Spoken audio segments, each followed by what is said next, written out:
ازيكم حبايبي، عاملين ايه؟ يا رب تكونوا بخير جميعا. معلش في تقصير الفيديوهات بتاعتي، كان عندي ظروف ما صورتش معاكم.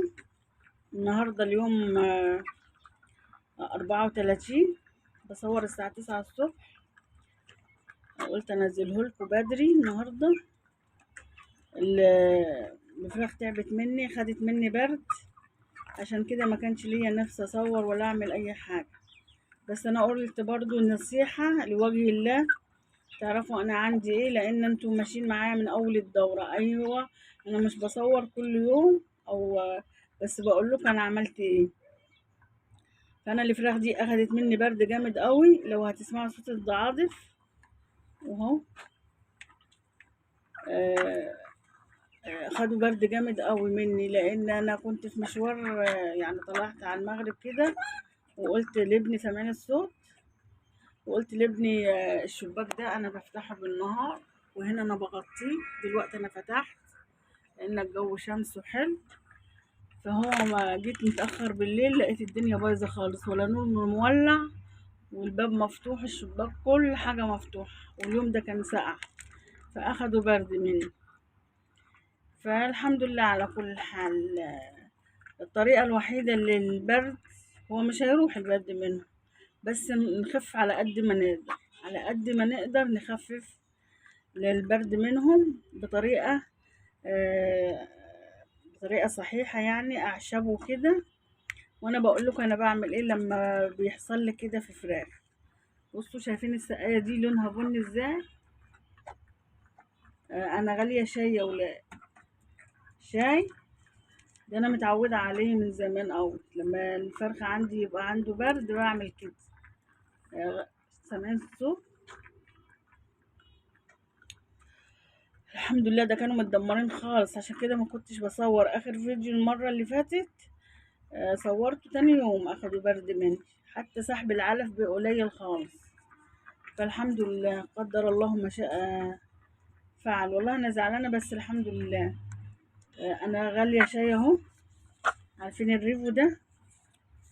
الريفو القديم حلو قوي مع غليان الشاي. تغلي الشاي وتبرديه، وتروحي منعمه 3 أو 4. السقايه دي 5 رتل، انا حاطه عليها 3 برشام، 3 حبات، وغاليه معلقه شاي كبيره، معلقه كبيره غليان. جبت برضو مضاد سموم كان عندي ساعه تغيير العلف اهو. مضاد سموم. كنت بحط برضو كل يوم بالليل مرة، وبالنهار مرة، يعني لو ما حطيتش كده بحط كده. وحطيت خل، وضربت فرمت بصل بتوم بليمون دي خلطة واحدة. خدت المية على المية، والقشر عملته في العلف. ماشي، ورق جوافة مع نعناع أخضر. أنا بعمل كده يا ولاد، خلوا بالكم، لأن الجو متقلب دلوقتي، يعني من امبارح كان حر، والنهاردة الجو حلو اهو. مرة قبل كده الأسبوع اللي فات كان ساقع أوي، اديتنا يومين 3 ساقعة أوي اللي خدوا فيهم البرد. فخلوا بالكم من فراخكم، الدنيا متدمرة خالص. فأنا بقول لكم عملت إيه، رفع معايا الحمد لله. هو بصي النتيجة اللي هي دي، الشاي مع البرشام الأخضر، الريفو الأخضر القديم بتاعنا ده، هو ده اللي جاب معايا نتيجة. وورق جوافة مع نعناع أخضر. أكيد انتوا عارفين بقى السوق مليان نعناع. اغليه على بعض.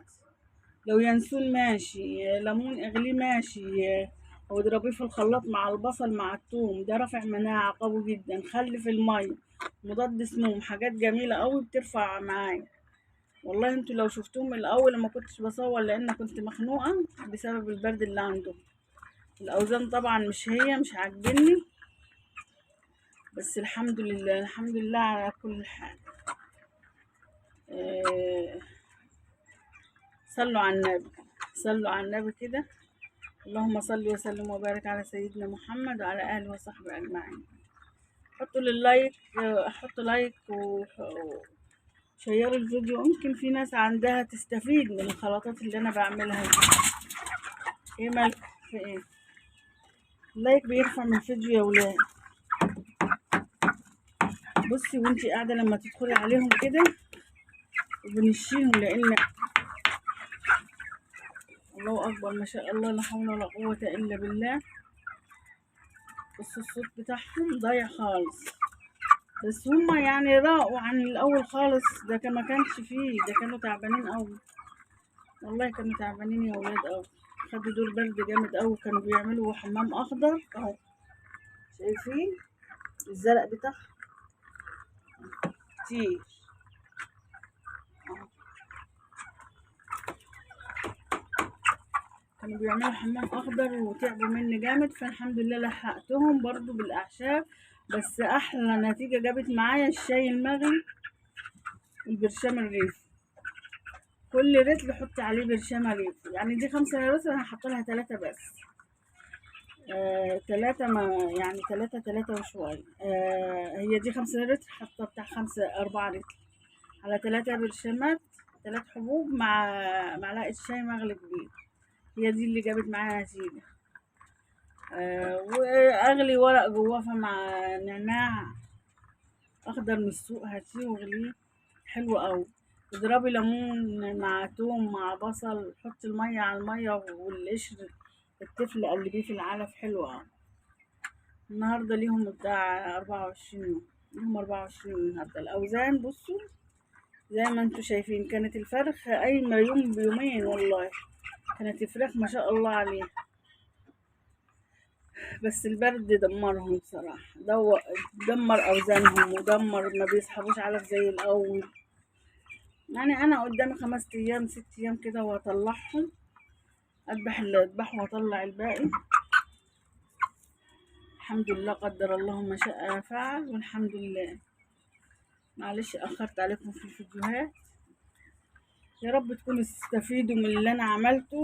ابني اللي هو عملها فيا والله، فتح لي ده سابه بالليل، أنا كنت بره والباب. الحمد لله على كل حال، بس الحمد لله لحقناهم، يعني الحمد لله بالأعشاب زي ما أنا قلت لكم. وأهم حاجة مضاد سموم، توم حلو قوي، رافع مناعة جميل، الخل برضه.